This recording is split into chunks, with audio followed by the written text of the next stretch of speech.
પ્રણામ વિદ્યાર્થી મિત્રો, આજે આપણે ફરીથી એક નવા મુદ્દા સાથે, અને મુદ્દાનું નામ છે adverb clause of purpose. Adverb clause of purpose અત્યારની નવી પરીક્ષા પદ્ધતિમાં શું લખાઈને આવશે? Expressing purpose. What is purpose? Purpose એટલે હેતુ કે ઈરાદો. શું કહીશું આપણે? હેતુ અથવા તો તમારો ઈરાદો શું છે. ઈરાદાને અંગ્રેજીમાં ઇન્ટેન્શન કહે છે. એટલે એક્સપ્રેસિંગ પર્પઝ કહો કે એક્સપ્રેસિંગ ઇન્ટેન્શન કહો, બંને સરખા છે. પર્પઝ એટલે હેતુ કે ઈરાદો. મિત્રો, કોઈ પણ કાર્ય આપણે કરીએ છીએ, કાર્ય કરવા પાછળ આપણો કોઈનો કોઈ હેતુ કે ઈરાદો હોય છે, અધરવાઇઝ આપણે કોઈ પણ કામ કરતા નથી. બરાબર છે. હવે આપણે ગુજરાતીમાં બોલીએ છીએ. દાખલા તરીકે, હું માધવ સ્કૂલમાં ગયો હતો કે જેથી મને મારું પરિણામ મળે. પરિણામ મેળવવાના ઈરાદેથી ત્યાં ગયા. મેં તેને મદદ કરી કે જેથી તે મને ભવિષ્યમાં મદદ કરે. આ છે આપણા ઈરાદા કે હેતુ. તો એને અંગ્રેજીમાં રજૂ કરવું હોય તેવા કયા શબ્દો છે? ખૂબ જ સહેલું છે મિત્ર. પહેલાં તો ખૂબ સરળ વાત ઉપર લઈ જવું તમને. એક છે આપણી પાસે સરસ શબ્દ છે સો ધેટ, જે તમે 9મા ધોરણથી જોતા આવ્યો છો. સો ધેટ કે જેથી. હવે સો ધેટનું સમાનાર્થી ઇન ઓર્ડર ધેટ પણ થાય. શું થશે? In order that. આ સિવાય આનો ત્રીજો સમાનાર્થી છે મિત્રો, ધેટ. આ ત્રણે ત્રણ એકબીજાના સિમિલર વર્ડ થયા. આ બધાનું ગુજરાતી એક સરખું થયું કે જેથી. હવે મારે કંઈક મેળવવું છે, તો હું કંઈક મેળવવા માટે જે પ્રયત્ન કરું છું એ આપણો હેતુ કે ઈરાદો થયો. તેને આપણે જ્યારે અહીંયા રજૂ કરવા જઈએ ત્યારે આની વાક્યરચના ખબર હોય તો વધુ સારું. પહેલાં તો ક્લિયર થઈ જઈએ. So that, in order that ને ધેટ એકબીજાના સમાનાર્થી છે. તે ક્યારેય વાક્યની શરૂઆતમાં આવતા નથી, એ હંમેશા વાક્યોની વચ્ચે જ આવે છે. તો એની વાક્યરચના વધુ સમજી લઈએ. આગળ એક વાક્ય છે, સબ્જેક્ટ, વર્બ, અધર વર્ડ્સ. સમજાય છે? આ એક વાક્ય. એના પછી જે હેતુ કે ઈરાદો છે, બરાબર, તો એ રજૂ કરવા માટેનું વાક્ય છે પાછળ પણ એક સબ્જેક્ટ. હવે અહીંયા એક સરળતા ખાતર આપણે એવું લખીએ છીએ મોડલ ઓક્ઝિલરી. તમે કોઈ પણ મોડલ ઓક્ઝિલરી વાપરી શકો છો. કયા મોડલ ઓક્ઝિલરી છે એના માટે આપણે સ્પેશિયલ વિડીયોઝ બનાવેલું છે. દાખલા તરીકે can, could, shall, should, will, would, may, might. આ મોડલ ઓક્ઝિલરીઝ થયા. તમને જે વાક્યમાં ભાવાર્થ પ્રમાણે જે યોગ્ય લાગે એ મોડલ ઓક્ઝિલરી અહીંયા મૂકી શકો છો. ચલો, કદાચ કન્ફ્યુઝન વધારે છે તો પછી માત્ર એકલું માઇટ મોડલ ઓક્ઝિલરી મૂકી દેશો તો ઓલ ઇઝ વેલ અને ઓલ સાઇઝ ફિટ થઈ જશે. MIGHT માઇટ મૂકશો એટલે એ મોડલ ઓક્ઝિલરી થયું. જો કોઈ જ મોડલ ઓક્ઝિલરી જાતે મૂકતા ન ફાવે તો modal auxiliary is better than the best. કારણ કે માઇટ વર્તમાનકાળ ભૂતકાળ બંનેમાં ચાલી જાય તો પ્રોબ્લેમ્સ થાય નહીં. ચલો, કોઈ પણ મોડલ ઓક્ઝિલરી પછી શું આવે? હંમેશા મેઇન વર્બ જ આવે, એ નક્કી છે. અને પછી અધર વર્ડ જે હોય એ મૂકો. ધારો કે મારે આ વાક્યને નકાર કરવું છે તો નોટ મૂકવાનો છે. નોટ ક્યાં મૂકીશું? મોડલ ઓક્ઝિલરી પછી તરત જ અહીંયા જો જરૂર હોય તો જ મારે નોટ મૂકવાનો છે, બાકી નોટ મૂકવાની જરૂર નથી. આપણે એક વાક્ય બનાવીને જોઈએ મિત્રો તો વધુ સારું રહેશે. દાખલા તરીકે, આઈ ગીવ ટ્યુશન્સ. આઈ ગીવ ટ્યુશન્સ ગુજરાતી થશે હું ટ્યુશન્સ આપું છું. આઈ ગીવ ટ્યુશન્સ. શું કામ આપું છું? આમાંથી કોઈક એક શબ્દ લઈ લઉં. સો ધેટ કે જેથી આઈ કેન. હું મોડલ ઓક્ઝિલરી કેન મૂકવા માગું છું. So that I can earn money. કે જેથી હું પૈસા કમાઈ શકું. સમજી શકતા હશો? આ સબ્જેક્ટ રહ્યો. જો આ સો ધેટ સંયોજક. સો ધેટના બદલે તમે ઇન ઓર્ડર ધેટ મૂકી દો, ધેટ મૂકી દો, કોઈ ફરક પડવાનો નથી. આઈ સબ્જેક્ટ થયો, કેન મોડલ ઓક્ઝિલરી થયું, અર્ન મેઇન વર્બ થઈ ગયું. બરાબર છે? અહીંયા ધ્યાનથી જોઈએ તો આ ગીવ એ મેઇન વર્બ છે, સાદું વર્તમાન કાળ છે, માટે મેં કેન મૂક્યું. દાખલા તરીકે મારે આ વાક્યને ભૂતકાળમાં લઈ જવું છે. ધ્યાનથી જોજો તો શું બનશે? I gave tuitions. ભૂતકાળમાં જતો રહ્યો હું. I gave tuitions. હવે આ ભૂતકાળ હોવાના લીધે હું આખે આખું વાક્ય એમને એમ જ લખવા જાઉં છું થોડાક ફરક સાથે. સો દેટ આઈ કેનનું શું કરી દઈશ, આ ભૂતકાળ છે તો અહીંયા હું કેનનું ભૂતકાળ શું કરી શકું, કુડ. બરાબર છે મિત્રો, કુડ. અર્નનું તો અર્ન જ રહેશે. યાદ છે ને કે મોડલ ઓક્ઝિલરી કોઈ પણ કાળની અસર પોતાના ઉપર લે છે એની સાથે હંમેશા મેઇન વર્બ જ વપરાતું હોય છે એક્ટિવ વોઇસમાં. So that I could earn money. તો આટલું સરળ છે મિત્રો હેતુ કે ઈરાદો પ્રગટ કરવો. સો દેટ ક્યારેય વાક્યની શરૂઆતમાં મુકાતું નથી. સો દેટના બદલે તમે ઇન ઓર્ડર દેટ અને દેટ મૂકી શકો છો. તો આજે તમે શીખ્યા હાલ સો દેટ અને ઇન ઓર્ડર દેટ ને દેટ, આ એક ભાગ થયો, એક વાક્ય રચના થઈ જેના દ્વારા તમે તમારો હેતુ કે ઈરાદો દર્શાવી શકો. એક બીજું શીખીએ આપણે, બીજી રચના. સરળ છે, સહેલી છે, આપણે શીખતા જઈએ એને તો જ ખબર પડશે. હવે બીજા નંબરમાં જે આપણે શીખવા જઈએ છીએ એની અંદર શબ્દો કયા છે એ સમજીએ. પહેલાં તો શબ્દોમાં છે with a view two, with a view to, ના ઈરાદેથી. વિથ અ વ્યૂ ટુનો સમાનાર્થી માત્ર FOR ફોર થાય છે. માઇન્ડ વેલ, ફોર એટલે માટે, તમને આવડતું હતું. આ ફોર એટલે પણ કારણ કે થાય અને આ ફોર એટલે પણ હેતુ કે ઈરાદો થાય. વિથ અ વ્યૂ ટુ, ના ઈરાદાથી. હવે આની વાક્યરચના મિત્રો ખબર હોવી જોઈએ, ગભરાશો નહીં. સો દેટની જગ્યાએ વિથ અ વ્યૂ ટુ મૂકી શકાય. આ જ વાક્યમાં સો દેટની જગ્યાએ વિથ અ વ્યૂ ટુ મૂકી શકાય. પણ શું, અંગ્રેજીમાં હંમેશા નિયમ છે કે ટુ પછી મેઇન વર્બ જ હોય. શું હોય? મેઇન વર્બ જ હોય. પણ વિથ અ વ્યૂ ટુ એવું છે અંગ્રેજીમાં, એમ કહે છે કે મારા ટુ પછી તરત જ વર્બ હોય તો વર્બને ING લગાવવું પડશે. યાદ રાખી લેજો, અંગ્રેજીમાં હંમેશા ટુ પછી મેઇન વર્બ જ હોય એટલે એને ઇન્ફિનિટિવ કહેવાય. પણ વિથ અ વ્યૂ ટુનો જે ટુ છે એ એવું કહે છે કે મારા પછી મેઇન વર્બ એકલું નહીં ચાલે, એને ING લગાવવું પડશે. સમજાઈ ગયું છે? ચલો આ ફોર શું છે? એક બીજી ભાષામાં આપણે જોઈએ તો પ્રેપોઝિશન આપણે શીખ્યા. પ્રેપોઝિશન્સમાં પણ આપણે ફોર શીખ્યા. ફોર એટલે માટે.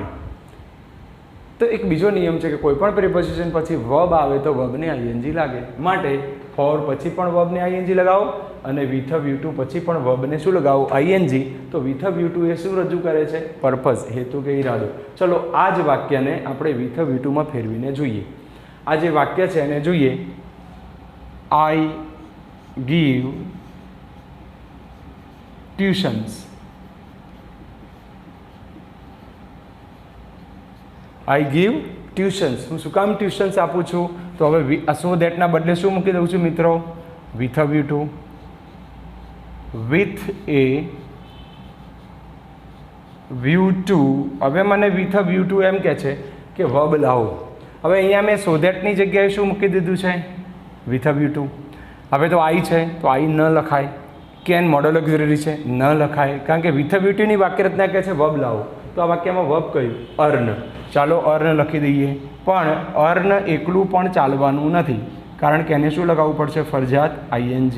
એટલે આ યાદ રાખવું પડે કે વિથ અ વ્યૂ ટુ પછી વર્બને ING લાગે. આઈ give tuitions, with a view two earning. બાકીના અધર વર્ડ જે છે એ બધા એમના એમ પાછા લખી શકાય. મિત્રો સો દેટ વાક્યોની વચ્ચે જ આવે, પણ વિથ અ વ્યૂ ટુ અને ફોર એકબીજાના જે સમાનાર્થી છે એ વાક્યની શરૂઆતમાં પણ આવે અને વાક્યોની વચ્ચે પણ આવે. વાક્ય કેવી રીતે ઉલટસુલટ થાય એ પણ આપણે જોઈએ, અથવામાં શું કરીએ તો ફેરફાર બનશે જોઈએ આપણે. આખું વિથ અ વ્યૂ ટુ વાળું વાક્ય છે એને આગળ લઈ જઈએ તો જુઓ. With a view two, with a view two earning money, comma, અલ્પવિરામ, આગળનું વાક્ય છે પાછળ લાવી દઉં. આઈ ગીવ ટ્યુશન્સ. ફરીથી કહું છું મિત્રો, આ વિથ અ વ્યૂ ટુ છે એની જગ્યાએ તમે FOR ફોર એટલે એનું ગુજરાતી અહીંયા પર્પઝની અંદર માટે, હે ને, પૈસા કમાવાના વિચારથી અથવા પૈસા કમાવા માટે હું ટ્યુશન આપું છું. આનું ગુજરાતી કહે છે હું ટ્યુશન આપું છું કે જેથી હું પૈસા કમાઈ શકું. વિથ અ વ્યૂ ટુ વાળું વાક્ય કહે છે હું અથવા પૈસા કમાવાના વિચારથી અથવા ઈરાદાથી હું ટ્યુશન્સ આપું છું. અને ફોર એવું કહે છે પૈસા કમાવવા માટે હું ટ્યુશન આપું છું. ઓકે, આ છે પર્પઝની વાક્યરચના નંબર 2. એક થઈ સો દેટ, જેના પછી સબ્જેક્ટ, મોડલ ઓક્ઝિલરી, જરૂર પડે તો નોટ, નહીંતર મેઇન વર્બ અને અધર વર્ડ્સ. બીજી વાક્યરચના with a view two. With a view two પછી હંમેશા શું હોય? મેઇન વર્બ, અને મેઇન વર્બના છેડે ફરજિયાત આઈએનજી લગાવવું પડે. એના પછી અધર વર્ડ્સ જે કોઈ હોય એ લખો, અને એના બાદ અલ્પવિરામ કરી અને પછી પાછળનું મેઇન ક્લોઝ કે જેમાં કોઈ ફેરફાર થઈ શકતો નથી. મુખ્ય ક્રિયાપદ, મુખ્ય વાક્ય. મિત્રો, મારી ગ્રામરની બુક તમારી પાસે છે, એની અંદર આ બધી જ નોંધ છે. ફક્ત એ બુક હોય તો તમે સહેલાઈથી એ નોંધ જોઈ અને એમાંથી સીધી જ પ્રેક્ટિસ કરી શકો છો. તો એ બુક ના હોય તો ઝડપથી મારો સંપર્ક કરીને એ બુક મેળવવી, કે જેથી તમે એ ગ્રામરને ઝડપથી સમજી શકો, નોંધ ઓછી કરવી પડે, સ્માર્ટ વર્ક કરી શકો અને વધુને વધુ ઉદાહરણો લઈ શકો. ફરીથી એકવાર આપણે સો ધેટની વાક્યરચના જોઈ, વિથ અ વ્યૂ ટુની જોઈ. હજુ એક ત્રીજી વાક્યરચના છે, ખૂબ સરળ છે, એ પણ સહેલી જ છે. તો એ કઈ છે જોઈએ મિત્રો, અહીંયા આવો. તો એ જે વાક્યરચના છે એ મુદ્દાનું નામ છે. એ કયો મુદ્દો છે જોઈએ આપણે અહીંયા. In order to. શું નામ છે એનું? In order to. In order ટુનો સમાનાર્થી છે માત્ર ટુ, એટલે કે ટુથી પણ વાક્ય શરૂ થઈ શકે. શું ધ્યાન રાખવાનું છે? આમાં ઇન ઓર્ડર ધેટ હતું, આમાં ઇન ઓર્ડર ટુ છે. ફરક આટલો છે, સમજજો હવે કે ઇન ઓર્ડર ટુ પછી શું આવે? તો મેઇન વર્બ જ આવે. શું આવે? Main verb. જ્યારે વિથ અ વ્યૂ ટુમાં શું હતું? વર્બને આઈએનજી. જ્યારે ઇન ઓર્ડર ટુમાં શું છે? માત્ર વર્બ. વિથ અ વ્યૂ ટુની વાક્યરચના અને ઇન ઓર્ડર ટુની વાક્યરચનામાં સામાન્ય જ ભેદ છે. પહેલામાં આઈએનજી લગાવવું પડે છે વર્બના છેડે વિથ અ વ્યૂ ટુમાં, જ્યારે ઇન ઓર્ડર ટુમાં આઈએનજી લગાવવું પડતું નથી. બાકીની બધી જ વાક્યરચના એમની એમ, અને કોઈ જ ફરક પડી રહ્યો નથી. આપણે ઉદાહરણ લખીને જોઈએ. તો ઉદાહરણ જોઈએ મિત્રો, આપણે કઈ રીતે ઉદાહરણ બને છે. એ જ વાક્યને લઈએ છીએ. In order to earn money. In order to earn money, comma I give tuitions. તમે ધ્યાનથી જોશો તો એક જ વાક્યને મેં 3 અલગ અલગ વાક્યરચનાઓમાં લીધી. એક ઇન ઓર્ડર ટુની વાક્યરચનામાં લીધું આપણે. ઇન ઓર્ડર ટુનો સમાનાર્થી માત્ર ટુ છે. તમે ધારો તો ઇન ઓર્ડર ટુના બદલે માત્ર ટુ મૂકી શકો છો. તો વાક્ય કેવું બની જાય? To earn money I give tuitions.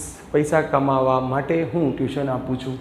સમજો, તમે એક સાથે 3 વાક્યો શીખી રહ્યા છો, 3 અલગ અલગ વાક્યરચનાઓ, પણ એનો સેનાપતિ ટાઇટલ એક જ છે, પર્પઝ, એટલે કે હેતુ અથવા ઈરાદો. તમારો હેતુ કે ઈરાદો એ હંમેશા ક્લિયર હોય, સ્પષ્ટ હોય. એને રજૂ કરવા માટે આ પ્રકારની વાક્યરચના લેવી પડે.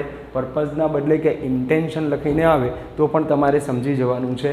હજુ આપણે એક બીજું ઉદાહરણ જોઈએ. હજુ એકવાર ફરીથી સમજી દઉં છું. સો દેટ સમજ્યા, એનું સમાનાર્થી ઇન ઓર્ડર ધેટ છે, ધેટ છે. આ ત્રણે એકબીજાના સમાનાર્થી, એ વચ્ચે જ આવે. વિથ અ વ્યૂ ટુ વાક્યની શરૂઆતમાં આવે, વચ્ચે આવે, પણ વિથ અ વ્યૂ ટુ પછી તરત જ વર્બ આવે અને વર્બને આઈએનજી લગાવવું જ પડે. That's clear. અને ત્યારબાદ in order to. In order two પછી મેઇન વર્બ જ આવે અને આઈએનજી લગાવવાની જરૂર નથી. ઇન ઓર્ડર ટુ અને વિથ અ વ્યૂ ટુ એકબીજા જેવા જ છે, કોઈ વધારે ફરક નથી. હજુ આપણે એક ઉદાહરણ ઝડપથી જોઈએ તો જેનાથી તમને વધુ ખબર પડે કે કઈ રીતે કરવાનું છે. આપણે આજે પર્પઝ શીખી રહ્યા છીએ એના ઉદાહરણો પણ તમારે જાતે બનાવવાના છે. એની કોઈ તકલીફ જેવું લાગે તો તમે મને કોલ કરીને ચોક્કસ પૂછી શકો છો. એક ઉદાહરણ આપણે હજુ જોઈએ. દાખલા તરીકે, આઈ વેન્ટ ટુ સ્કૂલ. હું શાળાએ ગયો. પહેલાં તો ભૂતકાળ છે એ ખબર પડી ગઈ. I went to school. હવે મારે ઈરાદો બતાવવો છે તો સો દેટ લઉં છું. સો that I food meet the principal.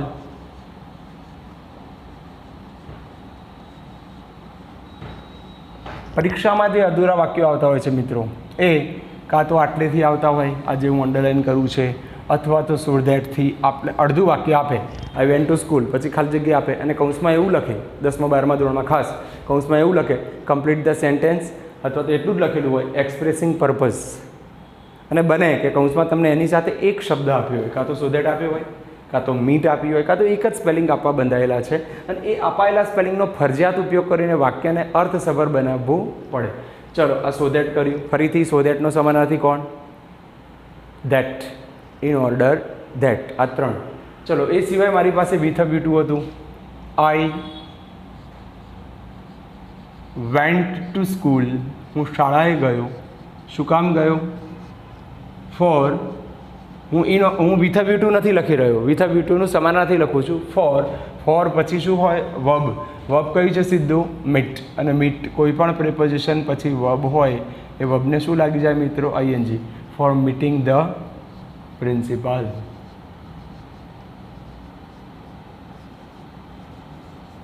બરાબર છે. આ અહીંયા શું થયું? ફોરના બદલે વિથ અ વ્યૂ ટુ લખવું હોય તો પણ એ શું છે? એનો સમાનાર્થી. હજુ ત્રીજી વાક્ય રચના પણ આપણે જોઈ, જે હતી ઇન ઓર્ડર ધેટ. તો જોઈએ, I went to school in order to. In order two પછી મેઇન વર્બ જ હોય. કયું છે વર્બ? મીટ. હવે આઈએનજીની પણ જરૂર નથી. In order to meet the principal.